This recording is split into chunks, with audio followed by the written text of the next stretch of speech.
What is Resident Evil to you?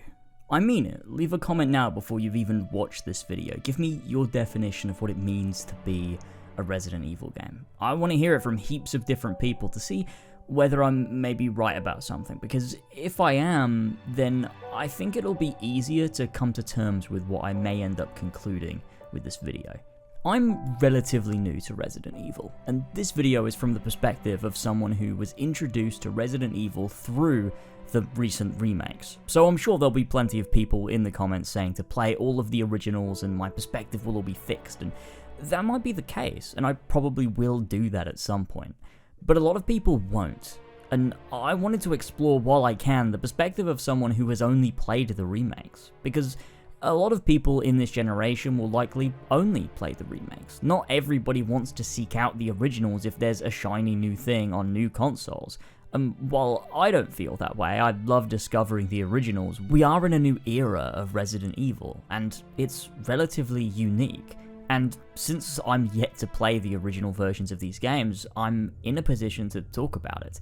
I played Resident Evil 5 when I was but a young teen, and it never hooked me. And I decided for a while afterwards that Resident Evil was just one of those franchises that wasn't for me. I know that doesn't make a lot of logical sense, but I was a kid, I had no clue what I was talking about, and it just kind of stuck in my mind as a thing until I decided to shake it.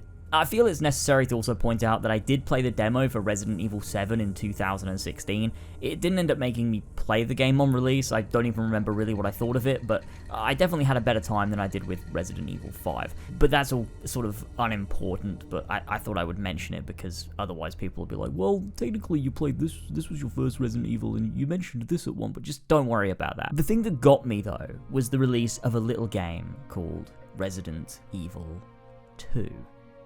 Remake. It's not called Resident Evil 2 Remake, but it is a remake. I played Resident Evil 2 on stream with my girlfriend in 2019, and I fucking loved it. Were there moments I was mad? Yes. Stressed? Of course. Would an onlooker who doesn't know me maybe think I hated the game at points? Absolutely. But believe me when I tell you, I adore Resident Evil 2 Remake. It's one of my all-time favorite games at this point. So when I heard Resident Evil 4 was soon to get a remake, a game that is often heralded as the greatest Resident Evil game and has Leon returning front and center, you best believe I was pumped. I like Resident Evil 4. I think it's fun. It has a great combat system, level design, and progression with a story that serves to keep you locked in. But while I was playing through it on stream, while making my way through the village, the castle, the island, whilst parrying endless hordes and avoiding boulders, fighting bosses, and overcoming great odds, this awful feeling began to slowly creep in. I don't love Resident Evil 4. And trust me, I'm disappointed. This video is not a critique of Resident Evil 4, or a video to convince you why you shouldn't love it either because it's secretly bad, because I understand why it's loved. No, this video is for me to explore what it is that doesn't work for me, why I feel so in love with one and so out of touch with the other despite a majority of people loving it to pieces, to explore the disparity between different entries and their identity within the Resident Evil franchise, and how that maybe harms newcomers. I feel left behind and left out. Why can't I love Resident Evil 4 too? Resident Evil 2 is what formed my connection to Resident Evil, to Leon Kennedy, and to the genre of survival horror as a whole, followed by then Resident Evil 3, 7, and Village, all games that follow a decently similar formula and model, even though Village does sort of do other things too. They are survival horror mainly, pure survival horror games. They are terrifying, challenging, often stressful, and push the player to think on their feet, understand their surroundings, solve puzzles, and overcome the odds while usually being stalked by something larger and stronger than you. They put you on the back foot for the entirety. By the time the credits roll, you feel like you barely scraped by, but the feeling is immense. It's the same feeling I get from beating a Dark Souls boss. The wave of relief that washes over you after you finish a chapter as you realize your teeth were clenched and your muscles tensed is indescribable because of the thick tension and atmosphere that is upheld throughout the game. Resident Evil 2 is my marker. It's my favourite of the ones that I've played, and it was also my first. Your first of anything is usually going to form what you believe is the purest form of a thing. I imagine even after playing Resident Evil 1, which I plan to do on stream sometime soon, follow me, I'll still prefer Resident Evil 2. There's a first-time bias that usually comes with pieces of media that will undoubtedly attach you to that specific iteration of a thing, especially for long-running franchises. And there really is nothing wrong with that, as long as we acknowledge it in the context of critique and analysis. Resident Evil 2 Remake will always be my Resident Evil. I don't only love Resident Evil 2 because it was my first, though. I love Resident Evil 2 because it's genuinely a fantastically made video game chock full of detailed and engaging level design, eerily created monsters, inventory management to make the veins pop out of your head, but most importantly, there's a feeling. A feeling that I get from Resident Evil 2 and only Resident Evil 2. A feeling that I was chasing with Resident Evil 3, 7, Village, and then Resident Evil 4, a feeling I may continue chasing for the rest of my life, to no avail. And before everybody tells me to play Silent Hill 2, I'll do it. I'm sorry, I'll play it. Resident Evil 2 has such an impeccable atmosphere, both visually and metaphorically. It's oppressive. It almost hurts to move around the RPD. Every footstep could be one step closer to immense danger. Every corner a chance your health could take a hit, and every room an opportunity to gather precious resources in order to deal with what could be up ahead. And this is before you're introduced to the Tyrant, a looming threat that stalks you. While most enemies in the game are tough, the Tyrant is indestructible. No matter where you are or what you're doing, he's somewhere looking for you. His footsteps are signed to turn tail and run to avoid being ground into dust. Never do you become complacent and comfortable in Resident Evil 2, because just as you do, they'll throw something new at you. First, it's the Tyrant. Then it's the only friend you had in this place other than Claire turning into an undead himself.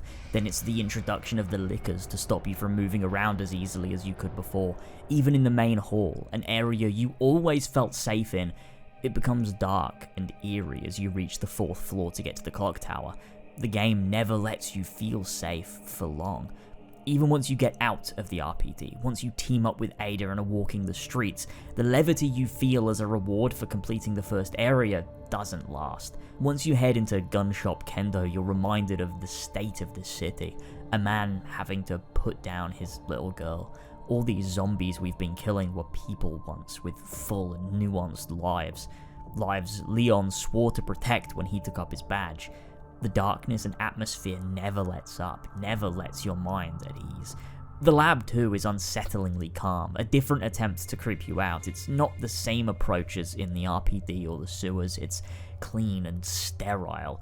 All the people here were working to create something that got the better of them all, and now it's ravaging Raccoon City. It's that subtle, mysterious undertone that makes every single email, note, and letter feel so important to you. Every little crumb of information feels like a smaller piece of a much larger puzzle that you're just trying to put together. What happened? Why did it happen? Who did this? And all the while, you're just waiting for that moment where the relative calm is severed in two.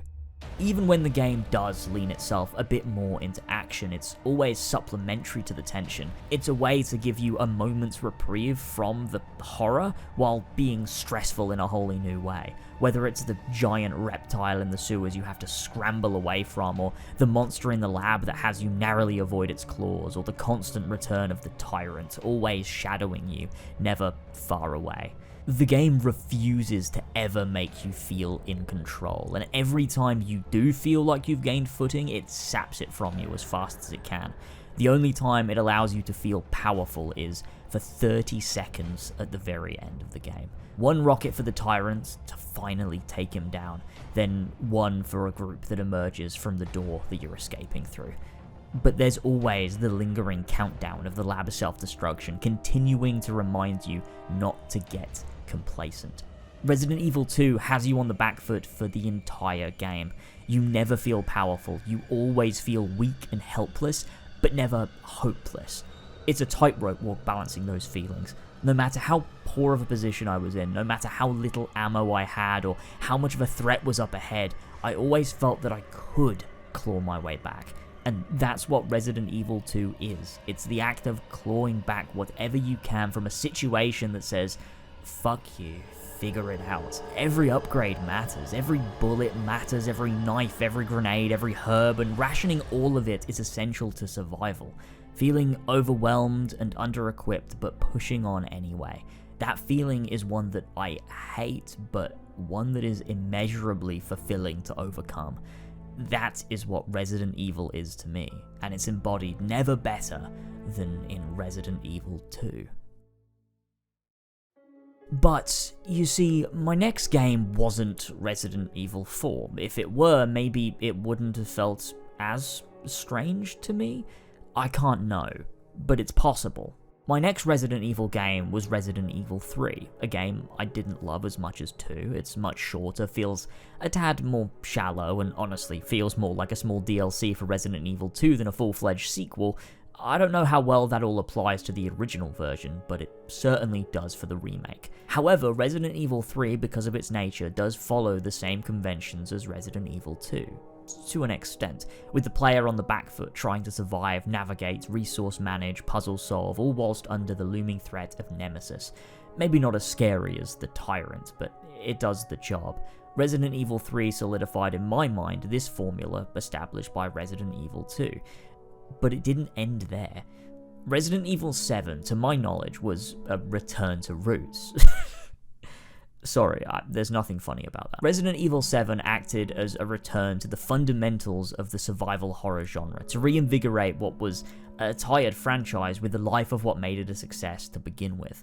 And I adore Resident Evil 7. I think overall I prefer the third-person nature of the older entries, but I can't complain at them trying something new, especially when the first-person camera actually bolsters the overall fear factor and stress of trying to survive while being horrified.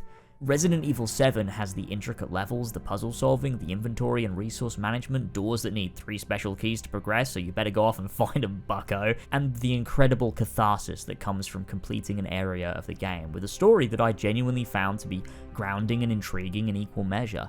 All things I can say about Resident Evil 2 as well. I think there's a bit of a trend emerging. The biggest shake-up to this, and I think the most telling part, is when I played Resident Evil Village, or Resident Evil 8. Village has some really great sections. I enjoyed the castle with the vampires, that shit is scary and contains really intricate puzzles. House Beneviento is spectacular, especially the obvious moment. Whenever I do this voice, I'm a scaredy cat. I'm a brave, ferocious dog. Sorry, that is a giant fucking fetus. But as well, more subtle moments like the puzzles you have to solve involving a wooden recreation of Mia's body, but that's already been discussed at length. However, I didn't really enjoy the battle with the big water blob monster thing, or gunning down zombies as Chris Redfield with night vision goggles. Too much of Village just wasn't very scary. It wasn't challenging, and it didn't feel like it had ample tension. It felt like much more of an action game in a lot of places. And look, I get it. Ethan has been through Resident Evil 7. For him to not have become better at dealing with things afterwards would be silly, but it doesn't necessarily make for a better Resident Evil experience in my eyes. It feels like it waters down key components and focuses on elements that I just don't see as all that important to what I want out of a Resident Evil game. And this brings me back to Resident Evil 5, my first experience, which, from memory, wasn't scary either. Other than the executioner dude, that did scare the shit out of me as a kid. But what I remember of Resident Evil 5 and Resident Evil 6 is that they lean a lot more into the action aspects of Resident Evil, which is why Resident Evil 7 happened in the first place, because they needed a reset to what made the very first game a success. But that creates two different versions of Resident Evil, the survival horror and the zombie action thriller. Which I suppose brings us to Resident Evil 4, the most recent Resident Evil game I've played, and a game, as much as I tried, I just couldn't truly love. Now don't get me wrong, I can appreciate mechanical depth. Resident Evil 4 feels almost like a John Wick game at points. The combat system can be incredibly fun. The efficiency with which some people can dispatch entire rooms of enemies with insane style is beautiful. It's artistry. I love watching those clips. When you get to grips with the combat and are able to take out entire hordes with as little ammo as possible, it feels great. When you hit a parry and deflect an enemy's attack just to return with a brutal kick, it feels amazing. Leon is incredibly cool, and the game is well designed. The boss fights are thought out, properly constructed, and take skill to truly overcome. It's a very well-made game. However, I can't help but feel that this isn't what Resident Evil is supposed to be. I just can't get past that lingering feeling. If you watch me stream it, you might feel this perspective is coming from a place of bad faith, as me and my girlfriend weren't truly engaged in the way you normally would be. We were drinking, just having a laugh with chat, which is why before writing the script, I replayed the game on my own from start to finish, because I had to make sure the premise of this video was even how I really felt. But I also played Resident Evil 2 again as well, and the whiplash of going from Resident Evil 2 straight into Resident Evil 4 without any breaks is wild. That said, I enjoyed Resident Evil 4 a lot more on a second run, taking it for what it was, an action zombie game. I had fun with it. The story hit me a fair bit better, so that was nice, but I still found myself at points sighing. After a 4-hour play session, with the game still throwing endless hordes of enemies at me, I just wanted a moment to feel anything. I was numbed to the endless headshots and spider creatures and swarming bugs and blood and guts, and the game stopped making me feel the way that Resident Evil 2 made me feel. And I think that's important. It's why I fell in love with Resident Evil. Resident Evil 4 drops the survival in survival horror. Actually, it drops the horror in survival horror as well. Not at any point did I find Resident Evil 4 scary, tense, or even that stressful in the ways that Resident Evil had been before. I obviously felt under pressure when facing large hordes of enemies, or this section, which was not only pretty stressful, but incredibly monotonous. I don't mean to be mean or aggressive in my wording here about Resident Evil 4, I'm just trying to paint a picture of what the experience felt like for me. For the first half of the game, I found myself breezing through. It wasn't easy, but it was fun and intuitive, and I loved comboing and parrying and kicking and stabbing and shooting the enemies. It was genuinely good fun.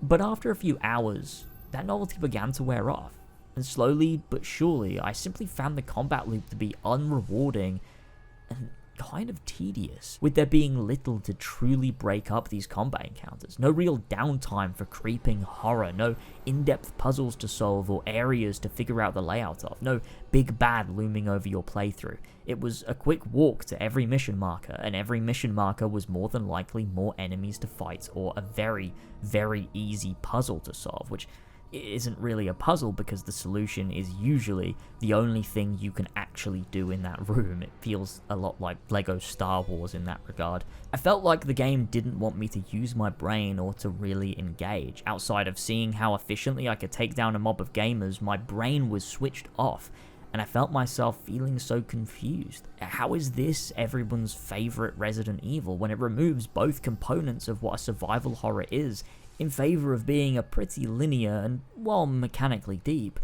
zombie action game? Again, maybe I'm being harsh and a bit heavy-handed with how I'm describing things, which I'm sure will be frustrating for people who love Resident Evil 4, and I apologize for that. It's just how I feel.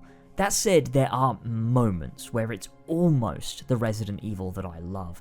Ashley having to navigate the library, no weapons, just a lantern with these creatures ready to burst from suits of armor stalking you through dark corridors, never knowing when one might show up, just reaching an elevator in time before they get you. This is so good. I also like the segment in the lab where you've got those regenerating creatures stalking you. Before you get your hands on the thermal scope, you don't know how to defeat them, and so you're left scrambling around. None of the power you've acquired in the game up to that point means anything anymore in the face of a threat you can't overcome. And so you switch the power, you upgrade the keycard, you navigate these dimly lit rooms, and that is so good. I do love it. But then there's the survival of it all. I never felt like I was worrying for ammo. It's easy to craft and there's plenty all over. I was able to heal up relatively easily. The shops are plentiful and the money is easy to earn. I don't think more than twice I had to drop items or store them away. I could always carry everything that I wanted, and the upgrade system made me beyond powerful. You are never on the back foot in Resident Evil 4. You are the boss. You're the tyrant or the nemesis. You're the horror that the zombies are trying to survive from, which I suppose is a good and fun way of looking at it. Pretty artsy if you think of it as an intentional commentary on the genre itself and subverting conventions on purpose to deconstruct the genre and make a point. But regardless, I still had to play a Resident Evil game that to me didn't feel like a Resident Evil game. The game just feels so at odds with Resident Evil 2 and 3. Those games feel deeply grounded in reality. You feel like these events are taking place in our real world, and the G-Virus is a very real thing that could exist, created in a lab by scientists as a bioweapon gone wrong. In Resident Evil 4, the game, while still being technically rooted in science, feels like fantasy, like the governing force is magic. And while the game explains, no, it's all still based on sciencey things, what we're seeing still feels like magic. They just say, no, don't worry, it's science. Whereas in Resident Evil 2 and 3, it doesn't feel that way. It's hard for me to explain why this is an issue for me, or something that I can't get past, but I think the world of Resident Evil 4 is just so fantastical, exaggerated, over the top.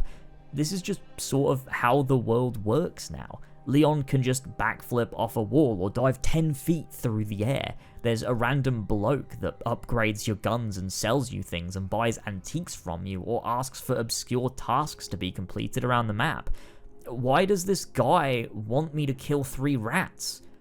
Who is he? These aren't issues in a vacuum. They work in this game. The game itself is fun, but it doesn't feel anything like what the previous 2 games did.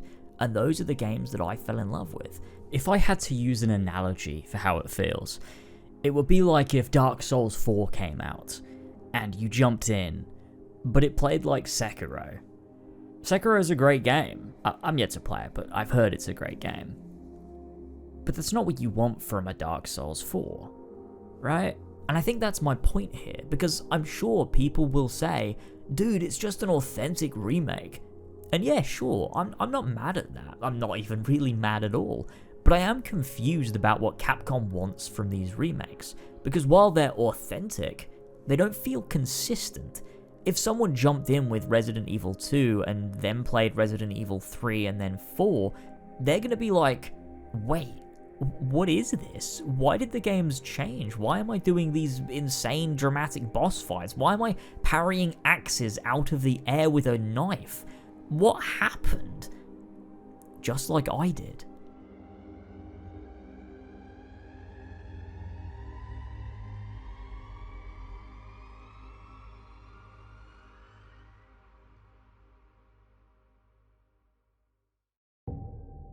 And so I suppose that's what it comes down to.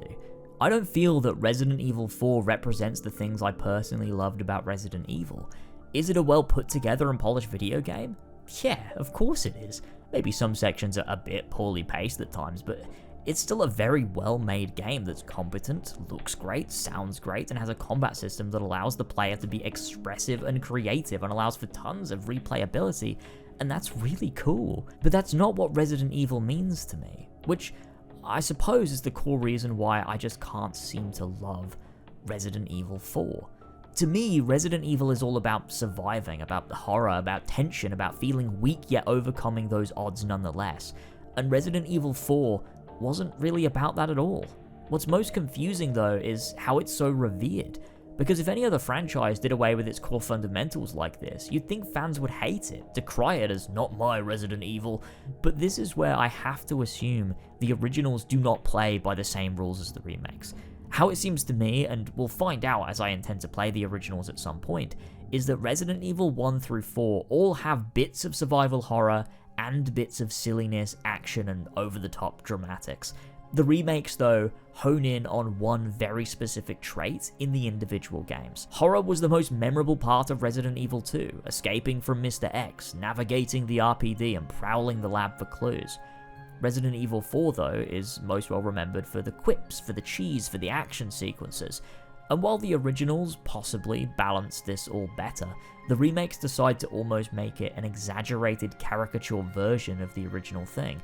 So Resident Evil 2 is pure, dark, gritty survival horror, and Resident Evil 4 is light-hearted, action-focused, and a power fantasy, really. But what that leaves Resident Evil with, especially for people joining the franchise through these remakes, is an identity crisis. What does Resident Evil want to be? I guess it wants to be everything. Again, like it was originally. Starting in its survival horror roots, and then continuing to chase the action focus that Resident Evil 4 seemingly successfully introduced. But then what was the point in remaking these games, if you aren't going to form a cohesive identity? If you're just going to retread the path that led to the inevitable reboot with Resident Evil 7? If they remake Resident Evil 5 and Resident Evil 6, will those games just be authentic remakes without attempting to make them better and blend them into Resident Evil?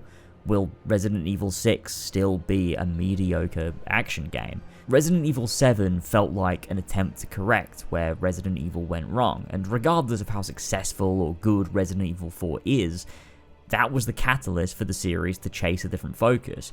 These remakes felt like an attempt at a redo, to make all the entries in line with the same identity that Resident Evil 7 recaptured, the identity that birthed the franchise, while conveying the original story. But now I'm not sure.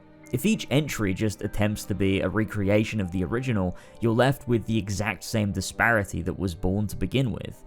And I'm not sure that's really a good thing. With a franchise like this, it means depending on where you started with Resident Evil, that style of game is probably going to be what you consider core to Resident Evil, and that definition is probably going to vary wildly from person to person. Even if you started with Resident Evil 2 like I did, you might find particular aspects of that game to be more intrinsically important to the makeup of the Resident Evil franchise than I do. And it doesn't seem that the remakes are aiming to change that, which, depending on who you are, could be seen as good or bad.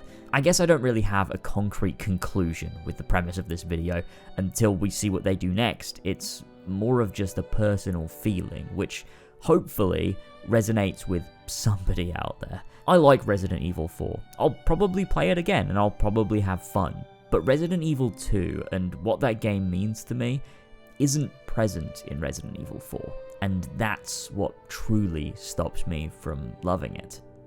Thanks for watching, and have a nice day. We did it! We actually did it! Oh, I feel so accomplished after doing that. So many things happened. Like, that was mental. You go through so much, like, from the beginning of the game where you're in that fucking, like, gas station. Yeah, you've been through it's a like lot. The police station and the sewers and that. Like, there's so many things and there's so many, like, puzzles in each section and, like, so many things you have to overcome. Like, it feels so satisfying to reach the end. I know for a lot of Resident Evil 4 fans, no matter what I said in this video, no matter what I did, it's going to be heresy to say that I don't absolutely love Resident Evil 4. That's just the way that it's going to be, and I have to brace myself for the fact that the comments are going to be really mean, probably, no matter what.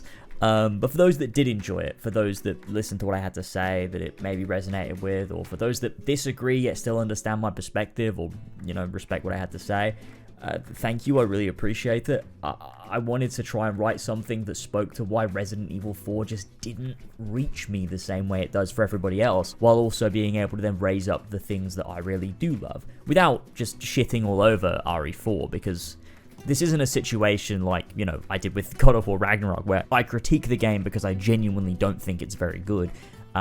which is another, take that people get angry about, but that's a separate thing entirely. Because I don't think Resident Evil 4 is a bad game. I really don't. And I reiterate that throughout this video. I really don't. I like the game. I just don't love the game on that deep emotional level that so many do. And there's a shame, and I wish that I could. And who knows, in years to come, as I see it as something else, and I don't try to compare it so much to the Resident Evil stuff that I love in a different way, maybe I can come to love it too. But until then, this is sort of me expressing just the way that I feel, currently at least, about Resident Evil, and I just really enjoy putting it together to talk about something that comes from deep within my heart about video games. I've got some more stuff lined up like this in the future. I appreciate everyone supporting me with, recent stuff, no matter, how few people do support or how many people support. I really, really appreciate that I have any sort of platform at all, to be able to talk about the things that I deeply care about. And moving forward, I'm going to be doing more stuff where it's more focused on stuff I'm passionate about or have a deep sort of want to talk about, more than, I think this is a popular topic, I could make a big video on this and maybe get some views, because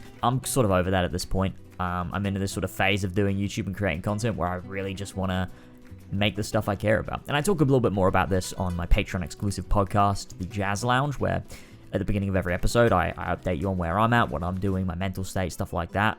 Catch up with you guys through topics, and then also move on and have a different creator or, industry guest on every single episode.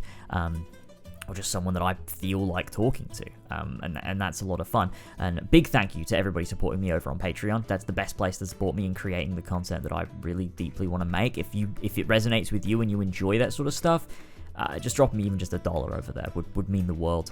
Obviously, nobody has to do anything, only if you have $1 available that you weren't going to do anything else with.